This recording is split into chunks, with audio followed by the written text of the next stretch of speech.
Hi, this is Claudio from Coheed and Cambria, and you're listening to United Rock Nations. Hello, guys of United Rock Nations. We are in amazing company with Claudio of Coheed and Cambria. How are you? I'm good. I'm doing really good, actually. Long day, but it's been really exciting to be here. Absolutely. We are here, of course, to talk about the new album. The Father of Make Believe seems to mark a shift in how you incorporate personal experiences into Coheed and into the Coheed universe. So, how did this change impact your songwriting process? I think for me, it really started from Window of the Waking Mind, the last record. And, when I was finished with that album, I was so proud of it that I really had a hard time seeing how I was going to follow it up. And so I just started writing. That was it. I wasn't thinking about another record. I just started writing immediately after that record was finished. And I ended up sort of collecting 30 songs, and you know, I listened back to them, and I realized one of the profound things that I could hear in the ones that I chose was that I had experienced a loss that put a lot of things into question. My uncle had passed away. He left his wife. His wife was left a widow, and it reminded me of my grandfather, who had lived like 35, 40 years of his life without his significant other, and my grandmother. And I started to wonder, like, I'm getting older, like this is becoming a reality. Like, what would life be like if I passed away, or my wife had passed away? So that's the themes that I started to notice were really kind of surfacing themselves in the songs. And that's why I just kind of like felt like those were kind of taking up the bulk of what I was trying to say on on this record. Do you think that it's like a kind of therapy? Oh, absolutely. Well, music has always been a therapy for me. I mean, you know, the records have always been very personal. They're very much journal entries into my life. I mean, the concept was just created as a diversion simply because I was insecure about all the attention that being the singer of the band would draw. So, for me, this has always been therapeutic. I just didn't know how to handle it back then, that attention, how to talk about the truths I put into the songs. I mean, now as I'm older, it's like, it's easier to sort of pull back the curtain and reveal the real source of what this material is. Absolutely. So, we you spoken about the fact that you're reflecting a kind of midlife crisis. For you as an artist, was there a particular moment during recording when you felt that realization hit the hardest? I think it's when I started to go through those ideas of mortality that I started to realize, well, here I am now in my 40s, like, did I make the right decisions in constructing the Amory Wars to hide behind? Um, so that's where I think the midlife crisis sort of thing sort of comes into play. I wouldn't necessarily call it a crisis as much as, like, just a lot of questioning about, like, the decisions I have made and who I become in the after of those decisions. Um, for me, I wonder, yeah, what would life be like if Coheed and Cambria wasn't a concept band? How would we have been perceived? And that's just it. Like, that's just kind of like, you know what I had been questioning. I mean, when I look at the record, it's really interesting because the first song, "Yesterday's Lost," is very Yes. much about that mortality situation. Like, what if I passed away, or my wife, like, how shortly after would I go, or vice versa. And then "Goodbye Sunshine" kind of follows it up, as almost like I'm standing at the funeral procession of the band Coheed and Cambria, and tributing all the great things it's afforded me in life. And and I see that thread kind of make its way through the whole record. And yeah, it's a lot of questions, basically. So, uh, all those topics you talk about, uh, how those topics tie into the Armory Wars? Right. Because at the beginning there is this story. Right. Well, for me, like, when I look at the previous two records, Unheavenly Creatures and Window of the Waking Mind, we're not going too far back, but like when I see those two, I really kind of put myself in the role of the father. Window of the Waking Mind was basically a record about parenting my son through the pandemic, and I kind of just took those themes, and that understanding, and I transformed it into a piece of fiction, as I did with all the previous records. This time around, I actually see myself more in line with the character of Vaxis, in that when Coheed is over, or when the concept is over, what does the future look like? Is it a metamorphosis into something else? Is Coheed completely done? These are the questions I've been asking on myself just while making this album. And that very much ties into my connection to the Vaxis character, because within the story of Vaxis has the world at his fingertips. Like, he can design the future in his image.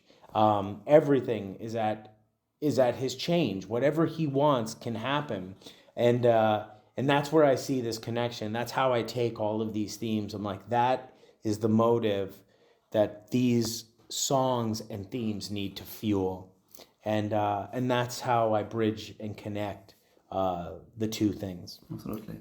So let's talk about some songs of the album.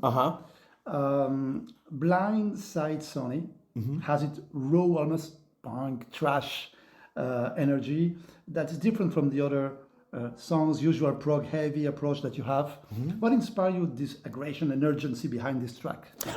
So actually, I was here in Paris for a writing retreat. Yeah, my wife and I, we did a writing retreat. And she went to Italy to write, and I stayed here in Paris. I created the idea of Coheed and Cambria 20 some odd years ago here in Paris for the first trip I took. Oh. Yeah, two of the songs on. You were in the studio?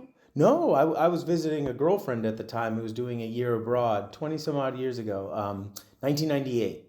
Like, I came here, I stayed in her apartment in the 3rd arrondissement, and I wrote two songs there, Time Consumer and June Song. And I've returned to the city every once in a while to draw inspiration from it to create like the Afterman record. My wife and I came here and we wrote the story of the Afterman here. Okay. But anyway, so I came back and I wrote two songs here that kind of rounded out the record, and one was Blindside Sunny, and the other was Mary of Mercy. Yes. And I was alone. I found myself like alone for the first time in ever, because we were apart. I wasn't out on tour with Coheed and Cambria. I was just alone, and I think, the feelings and the thoughts that were going through my mind at the time, one for Blindside Sunny was like, I was just thinking so much about everything that I was almost torturing myself.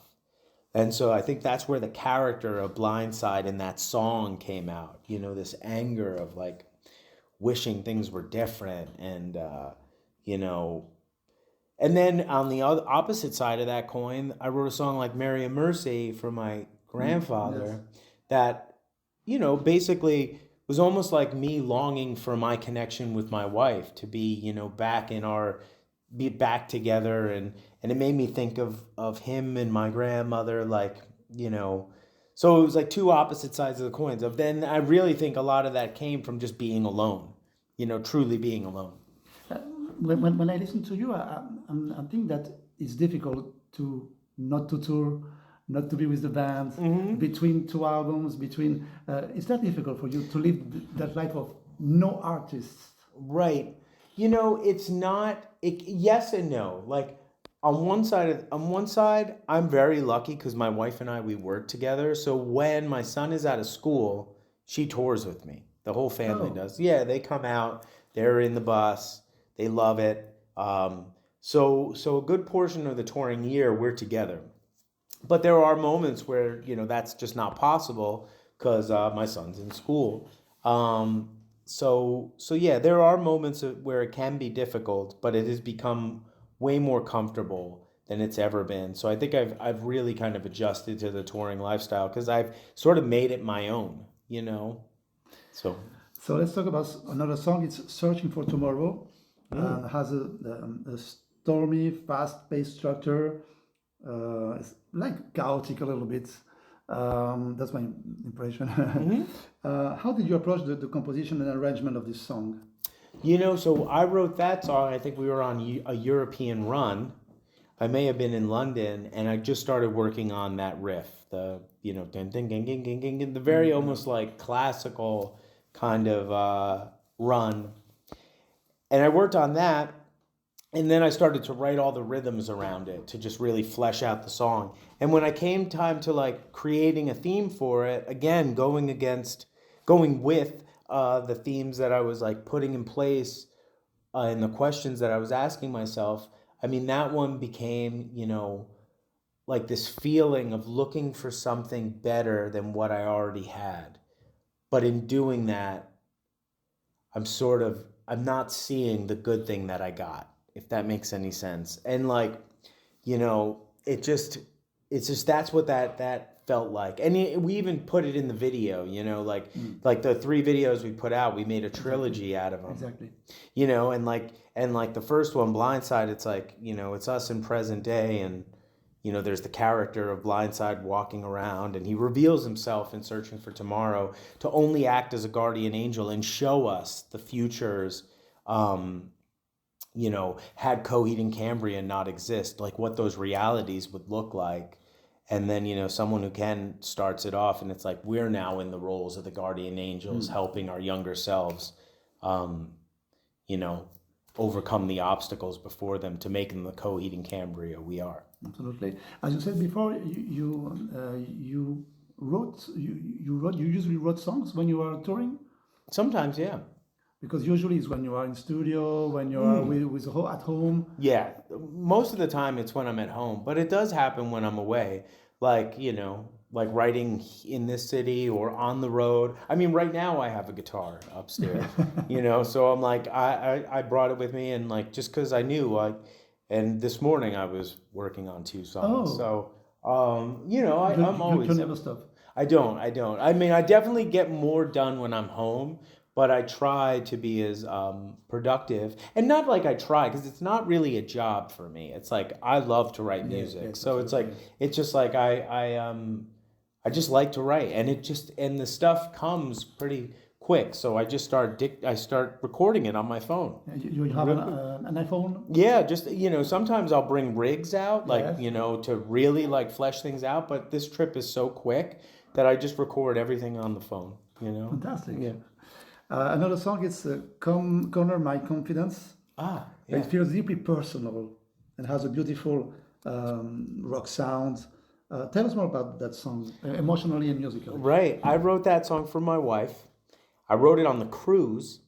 Coheed and Cambria has a cruise, right? We're actually our 3rd year is this year, but the second cruise we did, I wrote it on the cruise, and I was like, it was really just about her, and like, and how confident I can be in her presence, but like can shut it down when I'm not. Just I'm so apprehensive in everything I do.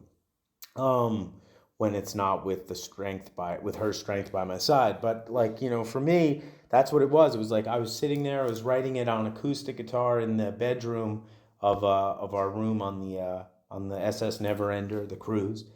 And I came up with the melody and the lyrics, and I thought it was great. And then, when I brought it to Zach Cervini, we both kind of rewrote it a little bit. We reattacked the guitar in a way that was a little straighter and less, the original one, it kind of bounced a little bit in a way that didn't feel as intimate and as personal as it might now. So that was like the writing and recording and creation of that one. Usually you wrote the lyrics before the music, or the lyrics came after the music? Usually the lyrics come after, because for me it's like it's very rare that I'll have maybe a phrase to jump as a jumping off point, But for the most part, it's the music first, and then that informs the melody, and then melody kind of informs the lyric or the phrase that then I go, oh, that's what this song is about. Let me build upon that. Okay, so you don't have a book when you wrote lyrics. I mean, I do, but it's more comfortable for me to write music. Before. Yeah. There's a book in the guitar case like for that, but it's usually I'm doing them together. I'm doing them together. Okay, so let's talk about the artwork cover of the album. I don't understand the design of Right. it. Tell us more the link between the title of the album and the artwork cover. So the album cover, the cover is the character of Vaxis, and he's in the middle of a black hole. You'll see, like all of the Coheed records in the Vaxis world, they all open vertically. So there's more to that art. It goes up and down, almost like Jimi Hendrix's Axis Bold as Love. Yes. So right now it's Vaxis in the middle of a black hole, because like Vaxis is going to create a new. Eventually, we're leading towards him creating a new existence, and the black hole seems to be like the center of it, or it implies the center of it. But yeah, there's more to that piece of art, where you see Blindside Sunny at the top, and the cotillion, which is a location in the last we revealed in Window of the Waking Mind, as well as our heroes are at the bottom, and in their shadows are the shadow lifters who are like working with the enemy. There's a lot to it. It's very much a big part of the conceptual part of what we do, but yeah.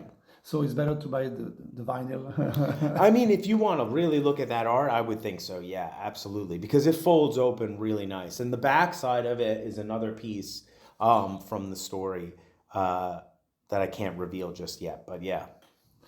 So let's talk about touring. How do you plan to bring the Father of Make Believe into the stage?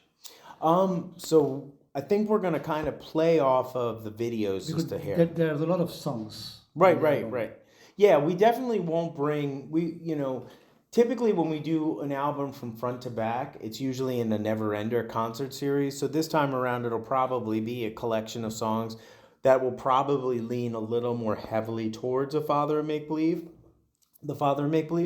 But I think in terms of like production, we'll probably lean a little into the idea of Blindside being the guardian angel of the band, and play off of that a bit. Fantastic. So thank you very much. Oh, you got it.